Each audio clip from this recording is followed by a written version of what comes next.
Hi guys, ಇವತ್ತು ನಾನು one of the chicken recipe ತೋರಿಸ್ತಾ ಇರೋದು. One of the Kerala special recipe chicken kondattam. So ಅದಕ್ಕೆ ಫಸ್ಟ್ ನಾನು ಚಿಕನನ್ನು ಮ್ಯಾಗ್ನೇಟ್ ಮಾಡಿದೆ. ನಾರ್ಮಲ್ ಕಬಾಬ್ ಯಾವ ಥರ ಮಾಡ್ತೀವಿ ಆ ಥರವೇ. ಸೊ ಅದನ್ನು ಆಯಿಲಲ್ಲಿ ಹಾಕಿ ಫ್ರೈ ಮಾಡಿದೆ. ಸೊ ಆಫ್ಟರ್ ದಟ್ ಅದು ಫ್ರೈಡ್ ಆದಮೇಲೆ ಅದನ್ನು ಸಪ್ರೇಟಾಗಿ ತೆಗೆದಿಟ್ಟೆ.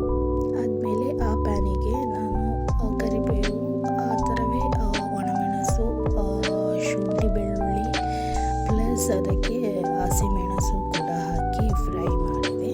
ಅದಕ್ಕೆ ಆನಿಯನ್ ಕೂಡ ಹಾಕಿದೆ. ಇದೇ ಒನ್ ಆಫ್ ದ ಈ ಕರಿಗೆ ಬೇಕಾದದ್ದು ಆನಿಯನ್. ಸೊ ಆಫ್ಟರ್ ದಟ್ ಅದಕ್ಕೆ ಸ್ವಲ್ಪ ಮೆಣಸು, ಮೆಣಸು, ಅದೇ ಥರ tomato ketchup and chilli flakes hockey fry ಮಾಡಿದೆ. ಆಫ್ಟರ್ ದಟ್ ಸೈಡಲ್ಲಿಟ್ಟ ಕಬಾಬನ್ನು ಕೂಡ ಹಾಕಿದೆ. ಆದಮೇಲೆ ಲಾಸ್ಟಿಗೆ ಫೈನಲಿ ಸರ್ವ್ ಮಾಡುವ ಟೈಮಲ್ಲಿ ಲೆಮನ್, ಕ್ಯಾಶ್ಯೂ ಪ್ಲಸ್ ಕೊತ್ತಂಬರಿ ಸೊಪ್ಪು ಹಾಕಿ ಸರ್ವ್